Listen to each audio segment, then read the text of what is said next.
수진 씨, 왜 갑자기 송금하라고 하세요? 그 문자를 보는 순간 내 손은 얼어붙었습니다. 한국에 온 지 6년째 나는 서울 외곽의 한 요양원에서 일하고 있습니다.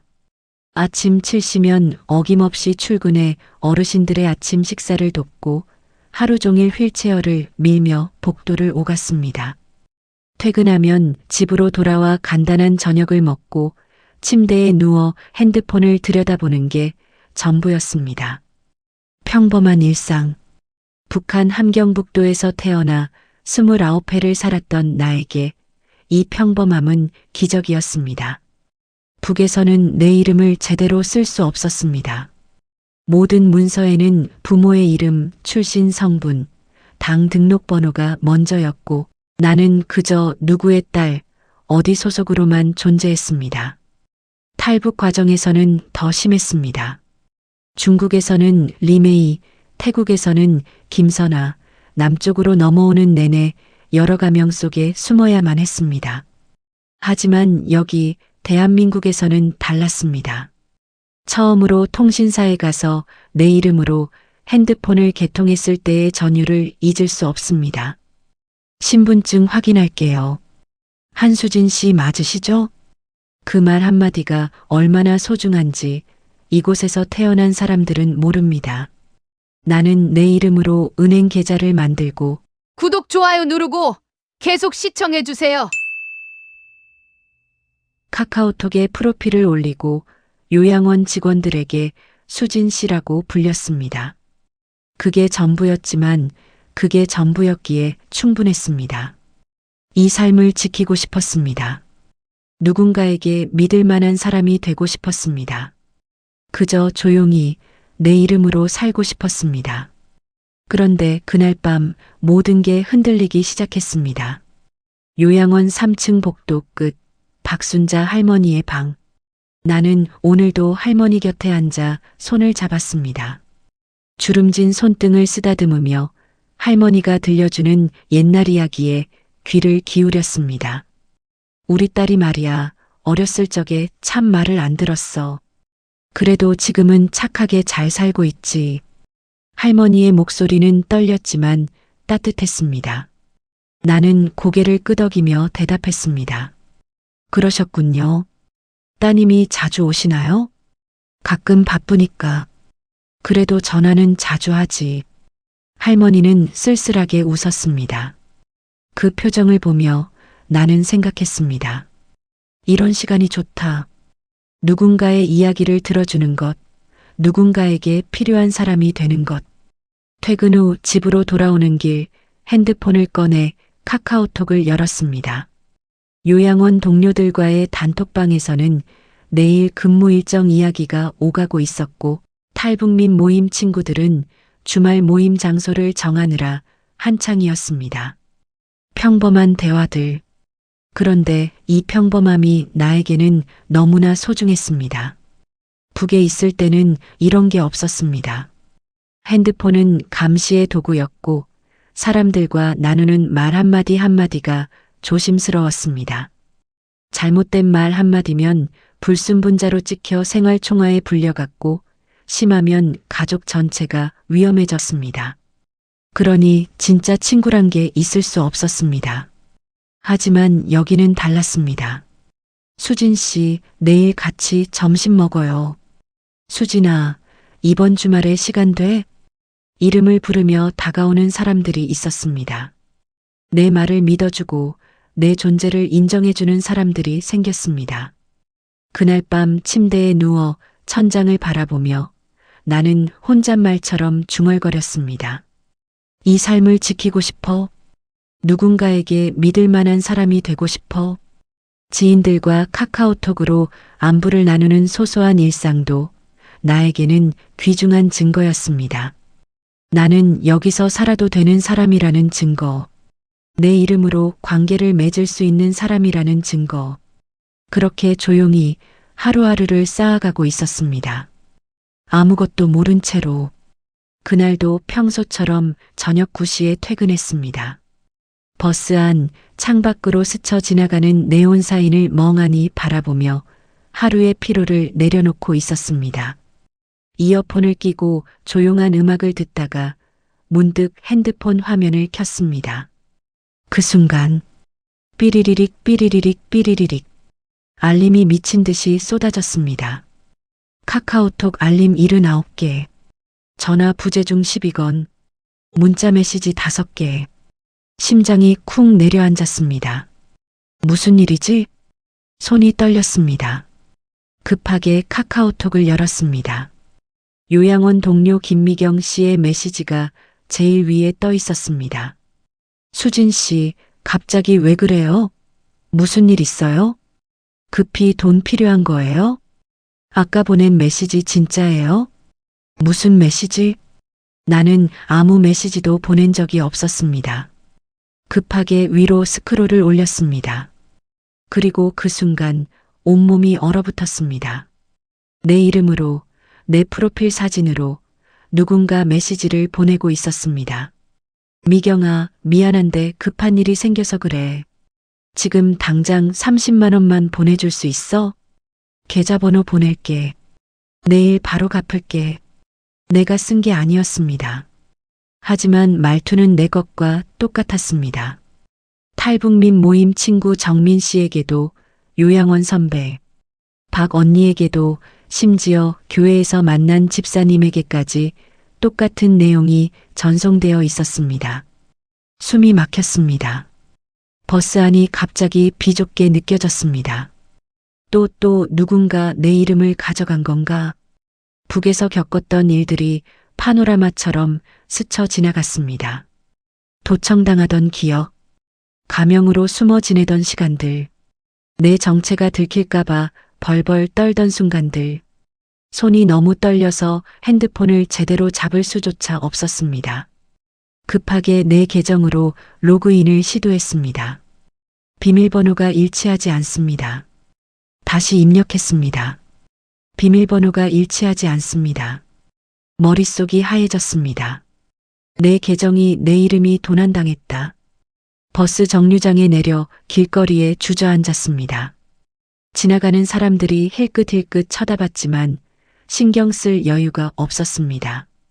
핸드폰을 꽉 쥐고 나는 중얼거렸습니다. 안 돼, 이건 안 돼.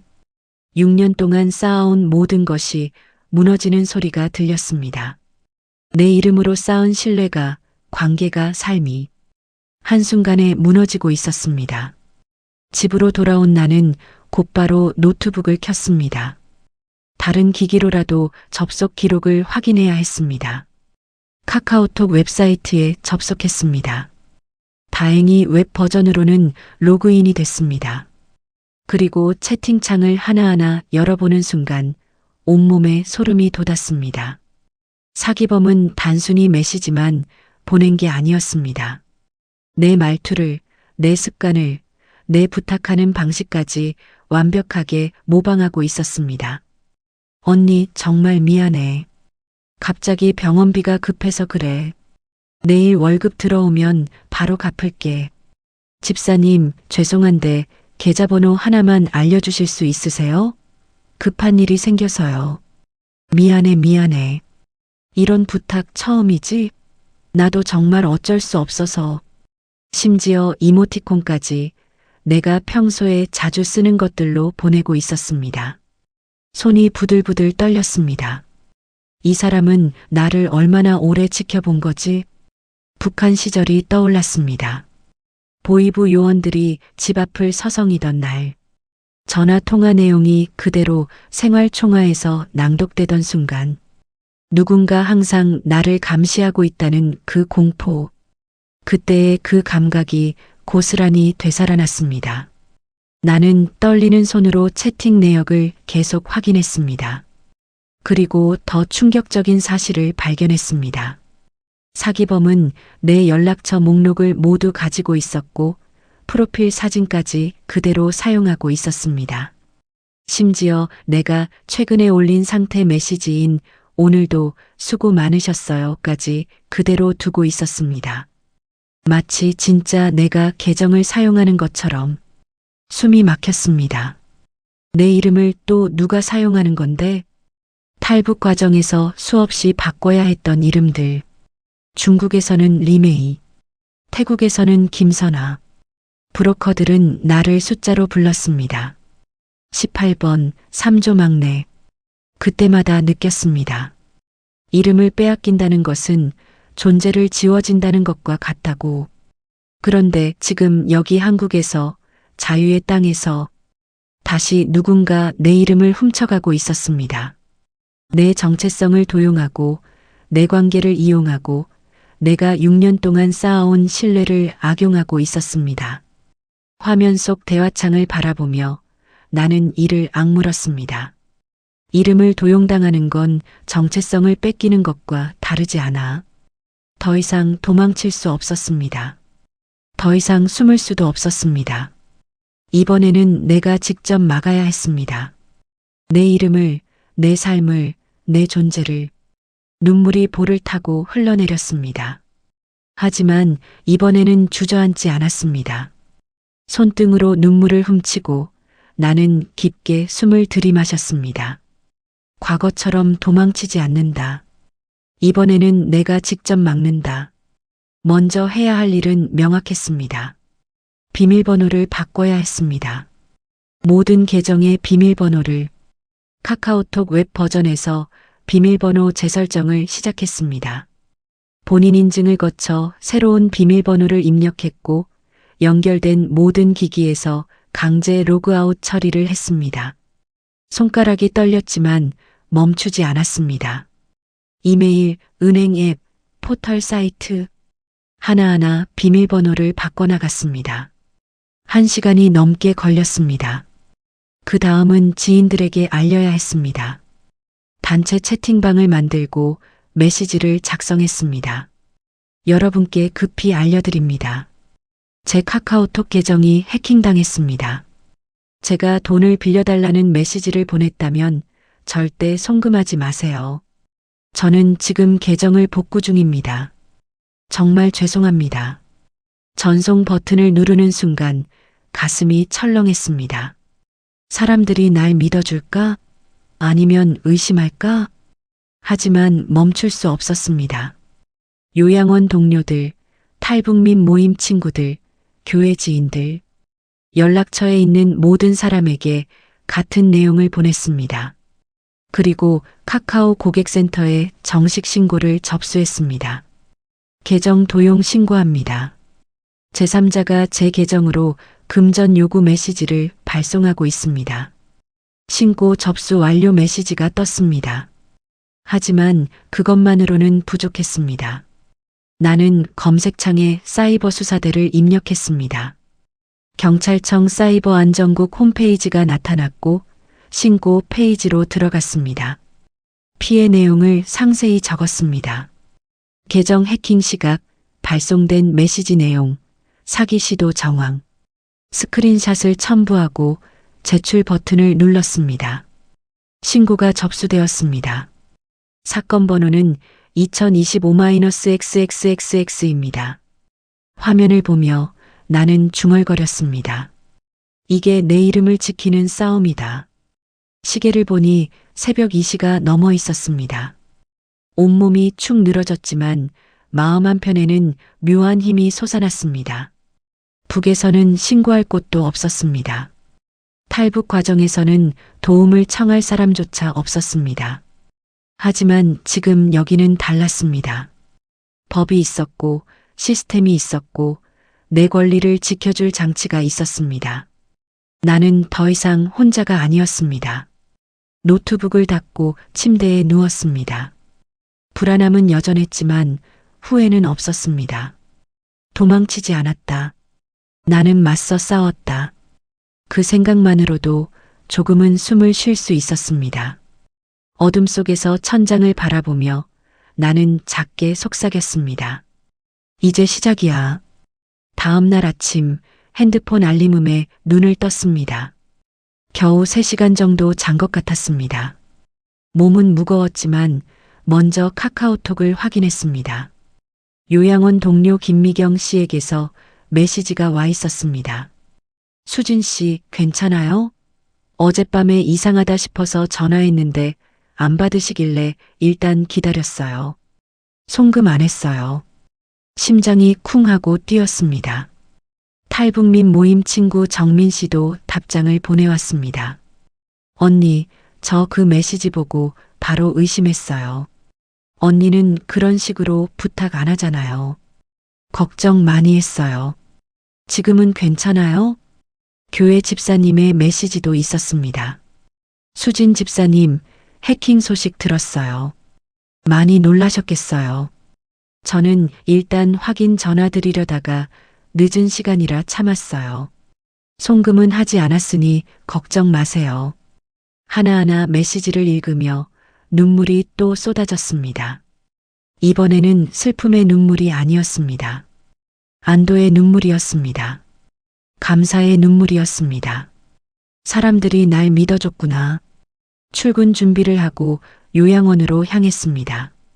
문을 열고 들어서자 미경 씨가 먼저 달려왔습니다. 수진 씨, 괜찮아요? 정말 놀랐어요. 미안해요, 미경 씨. 걱정 끼쳐드려서. 무슨 소리예요? 수진 씨가 갑자기 돈 빌려달라고 하길래 바로 이상하다 싶었어요. 수진 씨는 그런 사람 아니잖아요. 그 말에 가슴이 뜨거워졌습니다. 박 선배도 다가와 어깨를 토닥여 주었습니다. 우리 수진이는 6년 동안 한 번도 그런 부탁 안 했어. 그래서 바로 이건 아니다 싶었지. 계정은 찾았어? 네, 어젯밤에 다 처리했어요. 잘했어. 그런 거 당하면 정말 기분 나쁘지. 그래도 다행이다. 피해본 사람 없어서. 점심시간 탈북민 모임 단톡방에도 여러 사람이 안부를 물었습니다. 수진아, 괜찮아? 해킹 당한 거 맞지? 나도 비슷한 거 당한 적 있어. 정말 기분 더럽더라. 다들 조심해야 해. 요즘 그런 수법 많대. 저녁에는 교회 집사님께 전화를 드렸습니다. 집사님, 어제는 정말 죄송했습니다. 아이고, 무슨 사과를. 수진 집사님이 그런 분 아니라는 거 다 알아요. 6년 동안 봐왔는데 모르겠어요? 오히려 고생하셨어요. 전화를 끊고 나는 조용히 침대에 앉았습니다. 지난 6년이 헛되지 않았다는 걸 그때 비로소 실감했습니다. 내가 쌓아온 신뢰가 진짜였다는 것을, 사람들이 나를 믿어준다는 것을, 내가 여기 있어도 되는 사람이라는 증명을 사람들이 직접 보여준 것입니다. 그날 밤 나는 오랜만에 편안하게 잠들 수 있었습니다. 사건은 해결됐습니다. 계정도 되찾았고 피해를 본 사람도 없었습니다. 하지만 이상했습니다. 밤마다 잠이 오지 않았습니다. 침대에 누워 천장을 바라보면 자꾸만 그 순간들이 떠올랐습니다. 내 이름으로 전송되던 사기 메시지들, 비밀번호가 일치하지 않습니다라는 차갑한 문구, 길거리에 주저앉아 떨던 그날 밤, 눈을 감으면 더 선명해졌습니다. 며칠이 지났지만 불안은 가시지 않았습니다. 출근길에도 퇴근길에도 수시로 핸드폰을 확인했습니다.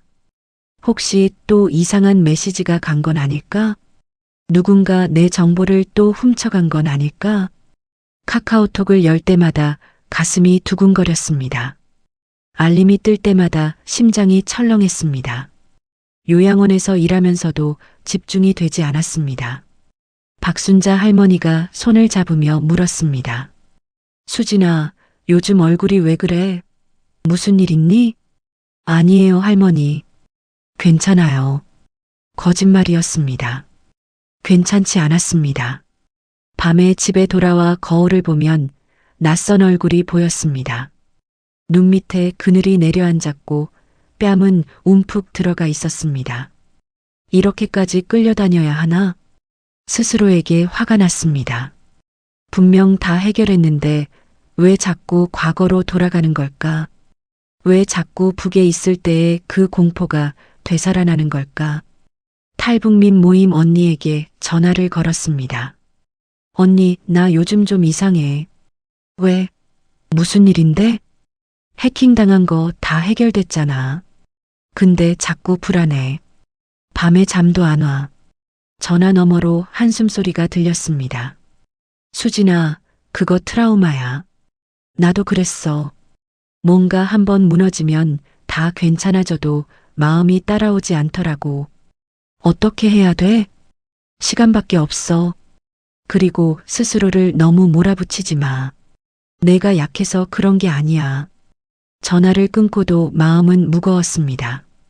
화장실 거울 앞에 서서 나는 내 얼굴을 똑바로 마주했습니다.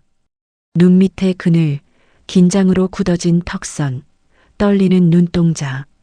내가 이렇게까지 흔들릴 줄 몰랐어. 사건은 끝났지만 마음의 상처는 남았습니다. 6년 동안 쌓아온 안정감이 단 하루 만에 무너졌습니다. 그리고 그 무너진 자리를 다시 채우는 건 생각보다 훨씬 오래 걸렸습니다. 침대에 누워 나는 중얼거렸습니다. 이게 내가 치러야 할 대가구나.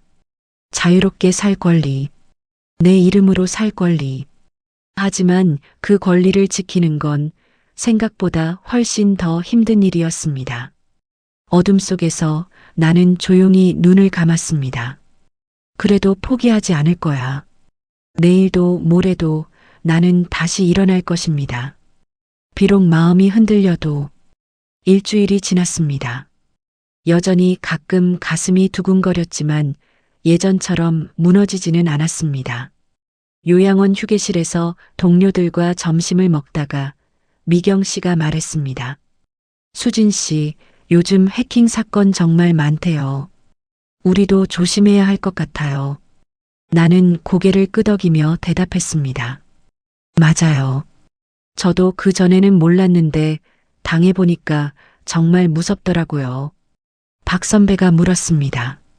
수진이는 어떻게 대처했어? 나도 알아두고 싶은데. 나는 잠시 망설이다가 천천히 입을 열었습니다. 일단 즉시 비밀번호를 다 바꿨어요.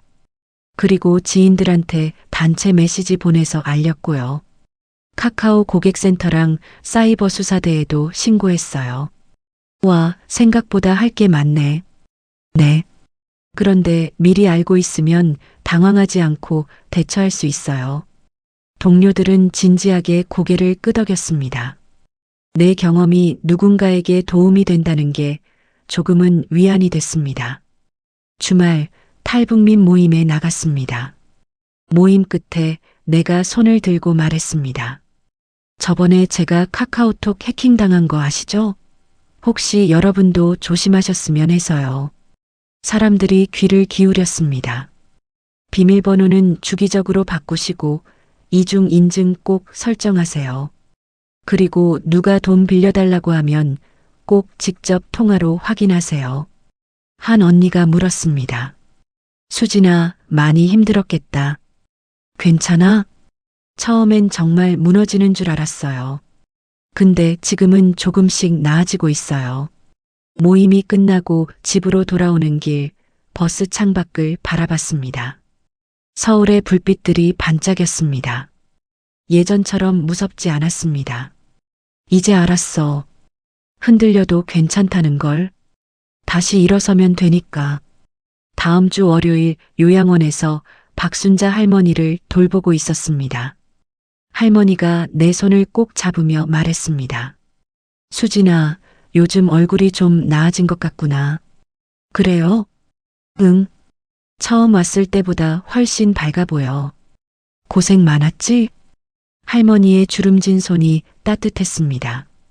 할머니, 저 괜찮아요. 이제는요. 정말이었습니다. 이제는 괜찮았습니다. 그날 밤 침대에 누워 핸드폰을 들었습니다. 카카오톡 프로필을 열어 상태 메시지를 수정했습니다. 이름을 잃는 시대는 끝났다. 이제 나는 내 이름으로 분명하게 산다. 문장을 입력하고 저장 버튼을 눌렀습니다. 화면 속에 내 프로필 사진이 보였습니다. 한수진.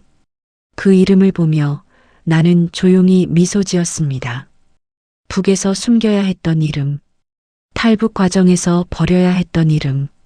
하지만 이제는 당당하게 쓸 수 있는 이름. 누구도 빼앗을 수 없는 나만의 이름. 이 이름으로 나는 오늘도 살아갑니다.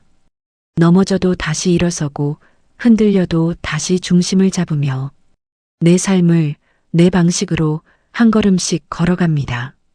한수진, 오늘도 수고했어. 스스로에게 건네는 작은 위로. 그것만으로도 충분했습니다. 핸드폰을 내려놓고 불을 껐습니다. 어둠 속에서 나는 편안하게 눈을 감았습니다. 내일도 나는 내 이름으로 살 것입니다.